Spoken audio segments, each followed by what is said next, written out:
Hey, what's up, ladies and gentlemen? VG Musician coming at you today. We are going to be discussing the music theory behind Howl's Moving Castle, Merry-Go-Round of Life.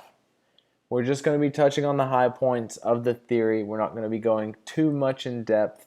I just want you to have sort of an understanding of the music before we dive into the series. If this isn't your thing, that is completely fine.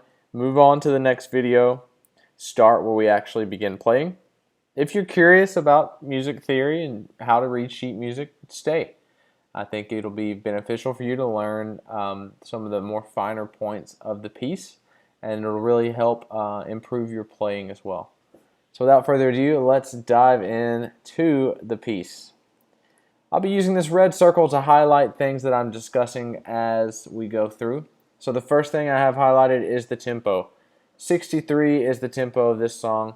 That's going to be fairly slow, so it's going to be a nice, smooth, slow piece that should be pretty relaxing and a great choice for a first song in learning the piano. So if you love Studio Ghibli, if you love Howl's Moving Castle, this was a great choice. So 63 is going to be the tempo. As you can see here, time signature is in 3/4. Now what that means is that there's going to be 3 beats per measure, and a quarter note gets the beat. So what that sounds like is da da da da da da da da da da da da. Okay, as opposed to 4/4 time, which sounds like da da da da da da da da da da da da. All right, so it's just got a bit of a different feel, and it sounds like this. Da da da da da da da da da bum bum bum bum bum bum bum bum bum. Notice each of those notes. Bum bum bum bum. 1, 2, 3 bum. So that's the 3/4 time. It's really easy to see here because each one of these is a quarter note, and each one gets a beat. Beat, beat, beat, beat, beat, beat, beat, beat, beat. Okay. This is going to be your basic half note, which gets 2 beats, as opposed to your quarter note, which gets 1 beat. So all total in each of these measures should equal 3 beats. You can see in the first measure we have 3 beats here. In the second measure we have a half note, which is 2, followed by a quarter note, which is 1, which gives us 3. Interesting over here, you'll see this one, it's a dotted half note. So anytime that something is dotted, you're going to do its regular duration plus half of its duration. So if a half note is normally 2, and it's dotted, that's 1, which gives us 3. So those are the notes that we'll be dealing with: quarter notes, half notes, and dotted half notes in this piece. You'll also notice the key signature is C. The way that you can notice that is that there will be no key signature specified. C is the default key signature. You don't have to write it in. There's no sharps or flats, so it'll look just like this each time. When I say no sharps or flats, I mean only the white keys. So we're not going to be dealing with any black keys unless they're accidentals. And when they're accidentals, they'll be specifically written out in the measure to let you know that that particular note should be sharped or flat, or maybe even natural. And natural means it's just back to its normal note. Dynamics of this song: we have piano, which is soft. We'll have mezzo forte, which is moderately loud. And we'll have forte, which is loud. And so that means this song has got a lot of push and pull. It's going to try to invoke a lot of emotions. If you've seen the movie, you know it can be emotional at times. And this is one of those songs where you can really play with those dynamics. So we're going to be starting out very, very soft. It is very important for you to start out soft, to give yourself room to explore some of those louder intensities. If you start out really loud, it's going to be hard for you to increase that volume to get to mezzo forte and then to forte. It's not going to sound much different. But if you start out really soft, you can really crank that volume up and evoke that emotion for the listener. You'll also see in this particular version, they have the chords written out above each measure. So this syntax, AM, that stands for A minor, that's an A minor chord. A chord is just a combination of harmonic notes. So each one of these symbols, when you do music theory, you learn that an A minor chord is A, C, and E.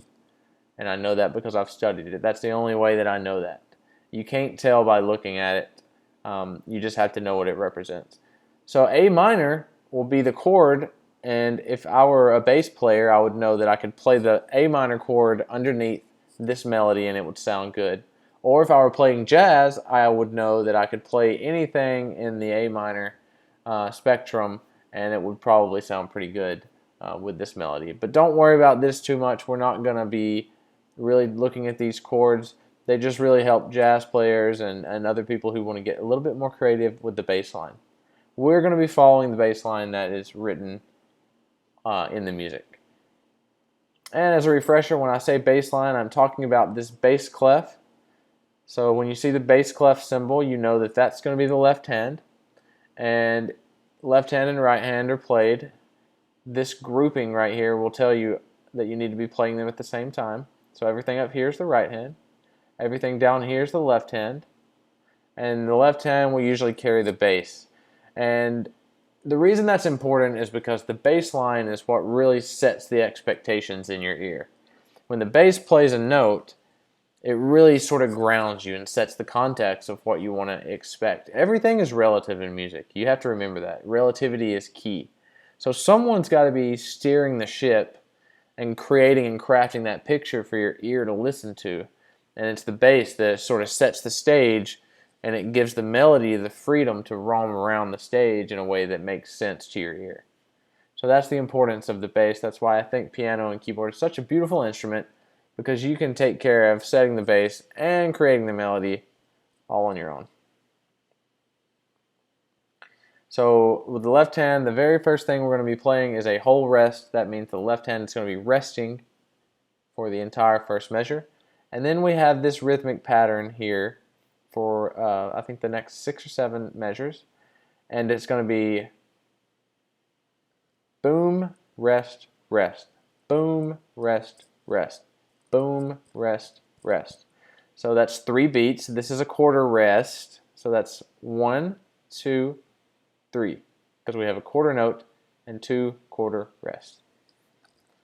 So that's a pretty straightforward rhythm. Shouldn't be too bad. Let's scroll down here. You'll see this line connecting these notes here. That is called a slur. And what that means is that these notes are all supposed to be played connected. There shouldn't be any space in between them. They should flow very nicely. Nice and legato, which is connected. That's the opposite of a staccato note, which is nice, short, and disconnected. So this is telling us that it's very fluid. Think of water as it flows. Get that visual and just sort of move with the music as we go. So you'll see those slurs throughout the course of this series. This is a crescendo. It's telling us to gradually increase our volume. So we're going from piano, which is soft, and we're going to hit mezzo forte, which is moderately loud. This is giving us a whole measure to span the distance between soft to moderately loud. So each one of those notes, you can get a little bit louder up until you hit this note, which you'll hit at moderately loud. We also have an accidental in here. This is telling us that F sharp, the note F is going to be sharped in this measure. If you see an accidental in a measure, it applies for every note with that same name in that measure. So as soon as we move into this measure, if we saw any Fs, they would be normal Fs. But any other Fs in this would still be sharped. So that just means we're going to raise that F up 1/2 step. So it's a different note completely. It's a black note. And we come down here, we get soft again. We have some eighth notes here, which will be, so 2 eighth notes equals a quarter note. 2 eighth notes is a quarter note. 2 quarter notes plus 1 quarter note is going to be our 3 notes. We're in 3/4 time. So that gives us our 3 notes for this measure. It's dot, da da da da da da da da. That's what this looks like. It's dot, da da da da da. 1, 2, and 3, and 4. Right? 1 and 2 and 3 and 4. Dun dun dun. Dot da da da da da. So that's the 3 notes. That's an interesting rhythmic pattern because that's a short note, staccato, and then we've got the 8th notes. You'll notice this here, fine, which means end. We obviously don't want to end the song here, but it's telling us we're going to have a DC at the end, and it's going to say DC means go back to the beginning of the song, and this is where we'll stop. So once we finish the 2 pages, we'll come back to the beginning, we'll do these measures all the way up to the fine, and then we'll be finished. Standard stuff here. Let's move on to the 2nd page. Let me get my radical back out. All right. So this page, I think we have a lot of the same stuff we've seen: dotted half notes, slurs. We've got piano, which is nice and soft. Let me tighten that scope. Nice and soft. We've got F sharps here. Quarter rests, which you're familiar with now. We have more slurs here, staccato, dotted quarter, dotted half note, crescendo, all the way to mezzo forte again, crescendo, all the way to forte. So we're going to be getting soft to moderately loud to loud, back down. It's a decrescendo, which means get loud. Start loud and get soft. Okay. And then we hit another crescendo that tells us to get loud again. And then we finally go back down to our piano. This is our first natural accidental, I believe, that we've encountered in this song. That means it's just the regular old A. And if you're having trouble with the notes, I did set up a video where you can learn the notes with some flashcards. I've got some yellow flashcards that have all the notes on them, and I'll just be flashing them to you. So take some time, watch that video a few times to learn the notes so that you can reference them a little bit better. So this is A natural. We've got an F sharp. And then we go down here to the bottom. This is the final few measures. And we see a nice decrescendo from mezzo forte to piano. So we're going to be moderately loud and we're going to get nice and soft. And we've got here, this is a retard, which means to slowly slow down. Nice and easy. So you can get out of time here. Typically this is a dotted half, so it would be 3 beats, but you can make it 4 beats, 5 beats, 6 beats. You can really just feel the music. And the same goes for that. That's going to be your fermata. And it basically indicates that the note should be prolonged beyond the normal duration. So once again, you can increase that length of the note. You can hold it out for longer. And that is it. We'll hit that DC, which tells us to go back to the very beginning.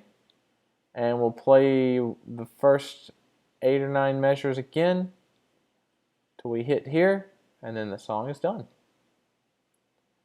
So this is once again, a great first song for you guys to be learning. Thank you so much for coming on this journey.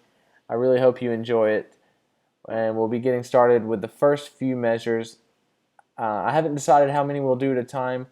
We may do 3 or 4 measures at a time just because this song is a bit more straightforward.